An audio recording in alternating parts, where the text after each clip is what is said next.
Welcome to the Complete Performance Exercise Breakdown video series. Today we're diving into a variation of the squat, the double dumbbell squat. Now, when people think about squats and adding weight to their squats, they think of a barbell on the back, heavy loading, a really intense exercise. But you don't have to load a barbell in order to get benefits from your squats, to make squats a challenging but beneficial exercise for you. In fact, if you incorporate other variations of squats, you'll see improvements in your barbell back squat, and you'll see improvements in your body composition. So let's dive in to the double dumbbell squat.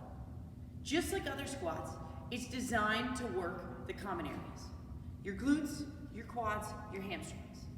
However, because of the position of the dumbbells, it actually does a really great job at strengthening the shoulders, the upper back, and the core, because it has to be held in the right position to keep you upright. So let's go through technique. First, you're going to need 2 dumbbells for the double dumbbell squat. Grab hold of them, one in each hand, and then you're going to bring the dumbbells just up above the shoulders. From here, you're going to push the elbows up, make sure they're at or just below shoulder height. Set those feet up at a shoulder width stance. You're going to sit the hips back, push them down towards the floor, open the hips, drive through the heels to stand back up. Open those hips and then push through that middle of the foot, squeeze the glutes. Let's show you from the side. So elbows are up at shoulder height, dumbbells are even touching my shoulders. Feet are shoulder width apart, push my hips back, open the knees, open the hips, drive through the floor to stand back up. Now let's dive into some common mistakes. I'm going to set the dumbbells down for some of these just so that you can see. The first one is a forward lean. So with the dumbbells up here, we like to kind of lean forward with that nose and that chest, bringing the chest closer to the floor.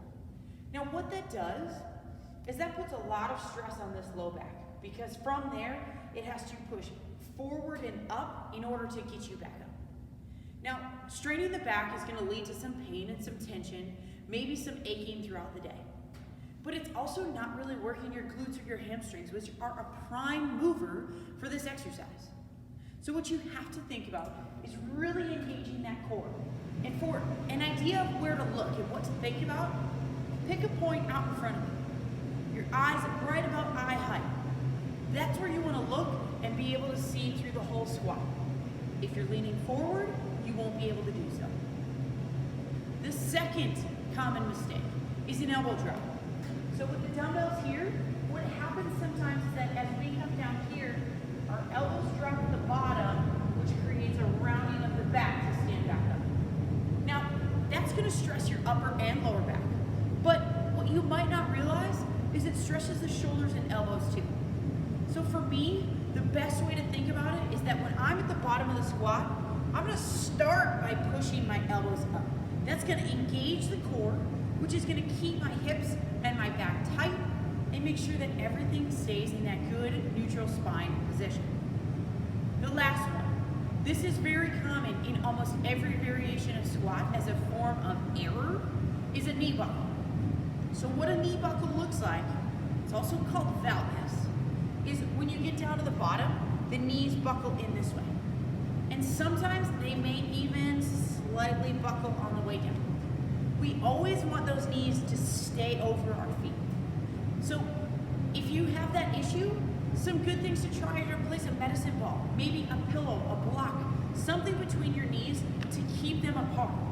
Or practice bodyweight squats, pushing out on the knees as part of your warm-up. But if your knees start to cave in, that's really going to cause some aches and pains in your knees and some aches and pains in your hips. Let's go through the proper technique of a double dumbbell squat one more time.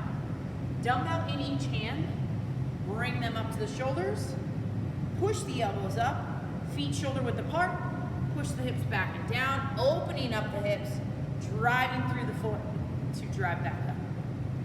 All right, go ahead and apply these to your workouts. See what they can do for your body composition goals, see what they can do for your strength goals, stay pain-free, and reach those goals.